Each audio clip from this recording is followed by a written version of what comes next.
My family said I would never catch up with my brother. Turns out they were right, I didn't catch up with him. I passed him. But that part comes later. My name's Meredith Callahan, I'm 34 and I grew up in a house in Ohio where the scoreboard was always visible, even if nobody admitted there was a scoreboard. My brother Grant was the golden ticket. Straight A's, varsity everything, the kid my dad Frank introduced to strangers with his chest puffed out like he'd personally invented him. Me. I was the other one. The quiet one. The one who didn't need much so she didn't get much. When Grant turned 25, my parents handed him $60,000 to start his own contracting business. No paperwork, no interest, no expectations of it ever coming back. I remember sitting at the kitchen table when my mother Linda said it so casually, like she was mentioning she'd bought new curtains. We're helping your brother get on his feet. I was 26 at the time, working 2 jobs, renting a moldy studio apartment above a laundromat, and I asked, reasonably I thought, if there was anything set aside for me. My father looked at me like I'd asked him to fund a trip to Mars. You'll figure it out, Meredith. You always land on your feet. Grant needs this more. That was the whole conversation. That was my inheritance conversation. 4 sentences and a shrug. The only person in that house who ever looked at me like I was worth investing in was my grandmother, Opal. She was my dad's mother, sharp as a tack, didn't have patience for favoritism, and she used to slip me $20 bills folded into paper napkins like she was smuggling contraband. Don't tell your father, she'd whisper. He thinks money grows on that boy's back. It doesn't. It grows on work. I held on to that sentence for a decade.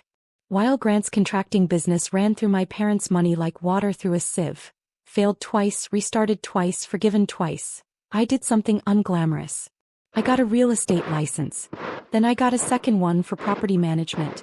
I bought a rundown duplex with a loan Opal helped me co-sign, against my father's wishes. I lived in one unit and rented the other. Then I bought another. And another. Nobody in my family asked about it. Not once. Not at Thanksgiving, not at Christmas, not at Grant's 3rd grand opening. I became the family's background noise. The one who existed but didn't need addressing. Here's the thing about being told you'll never catch up. It does something to a person. For some, it breaks them. For me, it turned into fuel I didn't even know I had access to. By the time I was 32, I owned 6 properties across 2 counties. Quietly. No announcements, no family group texts, no Facebook posts with champagne emojis. Grant, meanwhile, had gone through his 4th business restart, this time with my parents co-signing a loan they couldn't really afford. Then last spring my father called me. Not a text. An actual phone call, which from Frank Callahan was basically a smoke signal announcing the apocalypse. How's it going, Meredith? He asked, in that voice people use when they're circling something they don't know how to ask directly. I didn't say much. I just told him I'd email him something. I sent him my property tax return. All 6 properties, assessed value, no context, no explanation. He called back 40 minutes later and just said, "Can I come see you this weekend?" I hadn't expected that. And I definitely hadn't expected what he'd say when he showed up at my door. My father showed up that Saturday morning holding a coffee cake from the grocery store, which was strange because Frank Callahan did not do apology gestures. He stood on my porch on a property he didn't know existed until an email told him so, and he looked genuinely lost for words. I let him in. I wasn't cruel about it. I wasn't going to slam the door and deliver some cinematic speech. I just poured him coffee and let the silence do the talking for a minute because for once, the silence was working in my favor instead of against me. He sat at my kitchen table in my house, that I bought with money he never gave me, and he said, "I didn't know any of this." "You didn't ask," I said. That landed harder than I expected it to. I watched something shift in his face, like a man recalculating a math problem he'd been confident about for 30 years. He told me things I hadn't known. Grant's 4th business had failed again quietly over the winter. My parents had co-signed a loan for nearly $90,000 this time, and the bank was now coming after them, not him, because Grant had structured it that way, accidentally or not, I still don't fully know. My parents were looking at losing part of their retirement savings. My father, a man who once told me I'd always land on my feet, was now sitting in my kitchen because his feet were the ones sliding. I want to be honest with you. There was a version of me sitting there that wanted to feel something ugly. Triumphant maybe. Vindicated. And for about 30 seconds I did.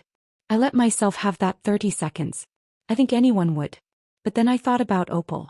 My grandmother had passed the year before, and one of the last things she told me from her hospital bed, holding my hand with a grip stronger than a woman her age should have had, was this: "Don't let them turn you into someone who needs to win, Meredith. Let your life be the argument. You don't have to raise your voice." So I didn't gloat. I told my father the truth plainly. I told him I'd built what I built because nobody was coming to save me, so I stopped waiting to be saved. I told him that Grant had been handed safety nets his whole life and never learned to fall correctly, and that maybe, the kindest thing anyone could do for him now was to stop catching him. My father didn't say much else that day. He drank his coffee, he looked around my kitchen. Real granite, real paid off, real mine. And before he left he said something I'll remember for the rest of my life. "Your grandmother used to tell me I was going to lose you if I kept doing this." I told her she was being dramatic. I didn't respond to that. I just walked him to his car. 2 weeks later my mother called me. Not my father this time. My mother, Linda, who in 34 years had never once initiated a phone call to me that wasn't about a family event she needed help hosting. He was crying. Grant had asked them for another loan. And for the first time in his life they'd said no. She asked me quietly, almost like she was embarrassed to be asking, "Did we do this to him?" By always saying yes. I didn't gloat about that either. But I won't lie to you, hearing her ask that question did something to the part of me that had waited 26 years for anyone in that house to notice me. What happened next between Grant and me is the part one still have a hard time talking about, because it's the part where I found out exactly how far my brother was willing to go once the money stopped flowing his way. Grant showed up at my house 3 weeks after that phone call with my mother, and he wasn't there to talk about family dinners. He stood in my driveway, arms crossed, and told me I'd turned mom and dad against him. That I'd waited my whole life for a moment like this. That I was enjoying watching him fail. I let him finish. Then I told him something I'd never said out loud to anyone in my family before. "I didn't turn anyone against you, Grant. I just stopped being invisible." That's not the same thing. He didn't like that answer. He brought up old wounds, things from childhood, tried to make it about who got picked last for what, who got which bedroom, who got taken to which recital. I understood in that moment that Grant wasn't really angry at me. He was angry that the floor he'd been standing on his whole life had quietly been removed, and he didn't know how to stand without it. I told him I'd help him, not with money but with something else. I told him I'd co-sign him into a small property management job with one of my contractor contacts.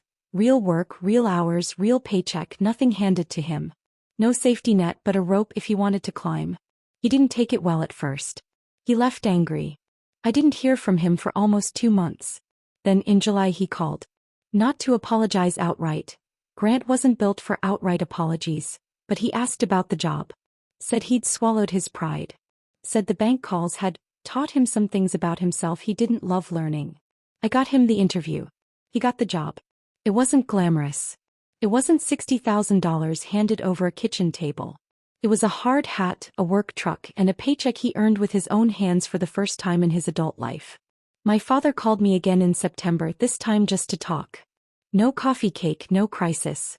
He told me he'd been rereading that property tax return I sent him, the one I never explained. He said, "I think that was the loudest thing you ever said to me, and you didn't even use words. We talk now most weeks. Not the way people talk in movies, where everything's suddenly perfect and healed. It's clumsier than that. My mother still occasionally slips into old habits, still occasionally asks if I'm doing okay for money, like she still can't quite compute the math of what I built without them. But she's trying. My father's trying harder than I ever thought he had in him. Grant and I aren't close, not yet. But he texted me last month, a picture of his first paycheck stub, no caption, just the photo.